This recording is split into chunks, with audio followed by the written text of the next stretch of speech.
الحمدللہ وحدہ لا شریک لہ والصلاة والسلام علی من لا نبی بعدہ وعلی آلہ واصحابہ الذین اوفوا عہدہ۔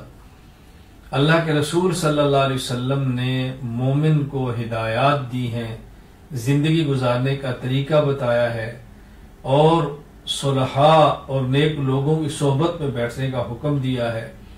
فساق فجار اللہ کے نافرمان بندے ان سے دور رہنے کا حکم دیا ہے، اور حضور اکرم صلی اللہ علیہ وسلم نے فرمایا من تشبہ بقوم فہو منہم، جو جس کی مشابہت اختیار کرتا ہے قیامت کے دن انہی کے ساتھ اس کا حشر بھی ہوگا۔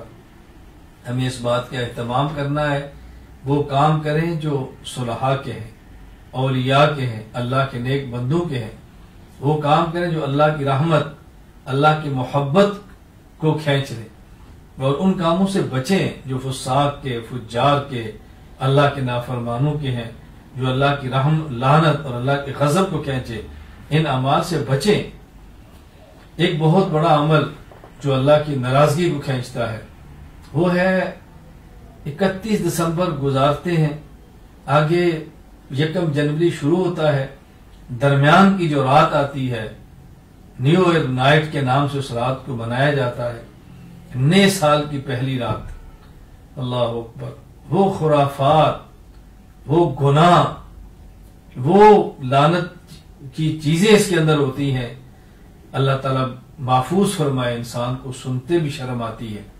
میں گزارش کروں گا اپنے دوستوں سے، اپنے بھائیوں سے، اپنی بہنوں سے، اپنی بیٹیوں سے درد کے ساتھ اللہ کے لیے ان خرافات سے بچو، اپنی زندگی برباد مت کرو۔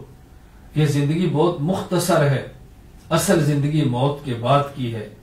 اللہ کی قسم، اللہ کے رسول صلی اللہ علیہ وسلم سے زیادہ ہمارا کوئی خیر خواہ نہیں ہے، نبی کریم صلی اللہ علیہ وسلم سے زیادہ کوئی ہم سے محبت کرنے والا نہیں۔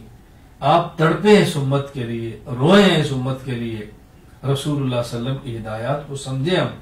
میں گزارش کروں گا نیو ایئر نائٹ کے نام سے ہونے والی فحاشی سے خود کو دور رکھیں، اور جس حد تک ممکن ہو محبت اور پیار کے ساتھ یہ پیغام عام کریں، اور اپنے بھائیوں کو، اپنی بہنوں کو اس لعنت، اس بے حیائی اور خرافات کے ماحول سے بچائیں۔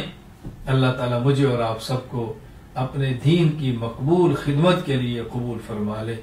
وآخر دعوانا الحمدللہ رب العالمین۔